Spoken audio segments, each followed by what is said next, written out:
रहेगा, मैं ऐसी उम्मीद करता हूं।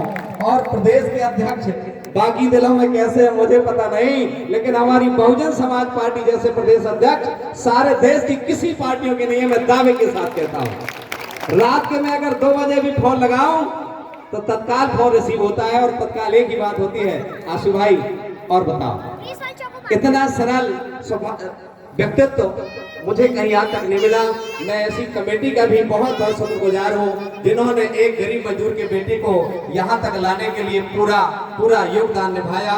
और मंच पर मंचासीन हमारे दादा कमलेश भाई पटेल जी, बहुजन समाज पार्टी के जिला अध्यक्ष भागवत प्रसाद वर्मा जी, पूर्व जिला अध्यक्ष चौधरी एसपी रमन जी, परम सम्मानित बहुत ही संघर्षशील हमारे जिला उपाध्यक्ष सम्मानित श्रीराम लोधी जी, परम सम्मानित अवधिया जी, चौधरी बी एल शास्त्री जी, विधानसभा अध्यक्ष सम्मानित रामाश्री कुशवाहा जी, परम सम्मानित रामपत सेन जी, परम सम्मानीय गिरिजा प्रजापति जी, परम सम्मानीय जिला पंचायत सदस्य इमरती देवी जी, देशराज पटेल जी, सरपंच राम रतन वर्मा जी, हमारे पप्पू भाई, गौरी शंकर कुशवाहा जी, शुक्ला जी, केएल मार साहब, हमारे नरेंद्र वर्मा जी, शिवम जी और सामने विराजमान में लगभग सभी को जानता हूं, लेकिन समय की पाबंदी होने के कारण मैं आप सभी का नाम नहीं ले पा रहा हूं। लेकिन इस कार्यक्रम में रात में भी आप लोग इधर साथ निभा रहे हैं बहुजन समाज पार्टी का, छोटे बड़े और बुजुर्ग, माताएं बहने, मैं सभी साथियों का यहीं से प्रणाम कर रहा हूं।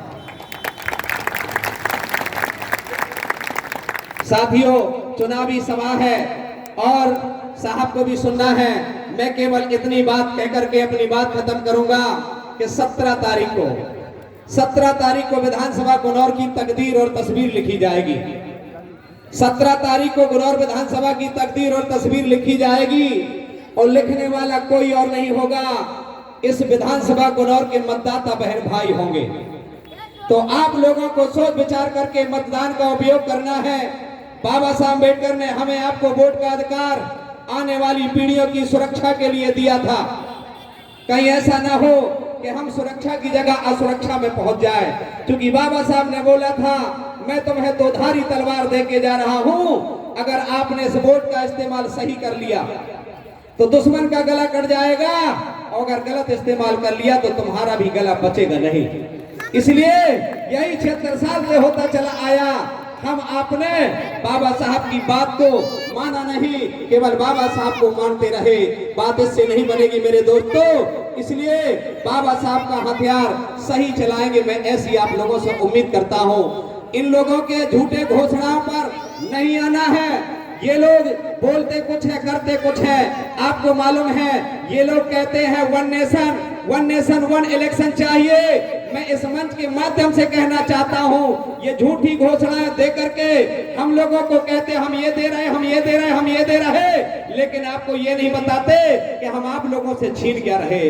आप लोगों से शिक्षा छीन ली गई है, आप लोगों से शिक्षा छीनी जा रही है। मेरे भाइयों, ये बताइए, तुम्हारी शिक्षा छीन ली, तुम्हारे पास फिर बचेगा कुछ नहीं। वन नेशन वन इलेक्शन का नारा देने वाले लोगों से मैं कहना चाहता हूं, अगर इस देश में कुछ देना चाहते हो तो वन नेशन वन इलेक्शन नहीं, वन नेशन वन एजुकेशन दे दो। वन नेशन वन एजुकेशन दे दो, एक देश एक शिक्षा दे दो। जहां कलेक्टर और एसडीएम का बेटा पढ़े, वहीं गरीब मजदूर किसान का बेटा पढ़ना चाहिए। फिर हमारा कंपटीशन चाहे जहां करा लेना, चाहे जहां करा लेना, हम फाइट कर जाएंगे। लेकिन ये शिक्षा का व्यवसायीकरण कर दिया, इस देश में निजीकरण लागू कर रहे हैं। इन सारी चीजों को बचाने के लिए मैं आप सबसे निवेदन करता हूं, आपके बीच में 2 और उम्मीदवार ताकत से लड़ रहे हैं। एक तरफ धनबल है, एक तरफ बाहुबल है, और एक तरफ ये बहुजन समाज गरीब समाज बैठा हुआ है।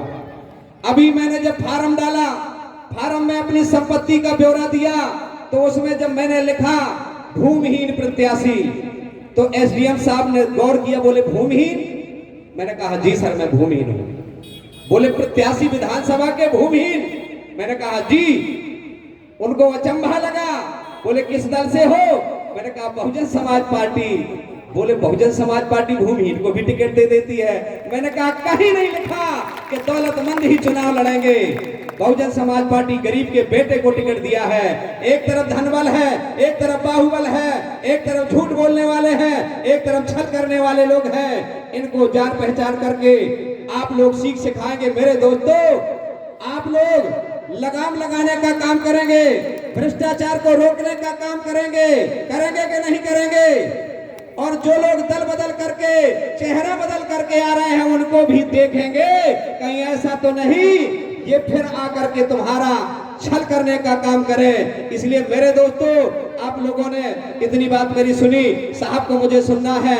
मैं आप लोगों से विनती करता हूं कि आप लोग जरूर आशीर्वाद देंगे। एक बार हाथ खड़ा करके और आशीर्वाद प्रदान करें। बहुत बहुत शुक्रिया, बहुत बहुत आभार। जय भीम, जय भारत, खुदा हाफिज, जय जय कांसी राम।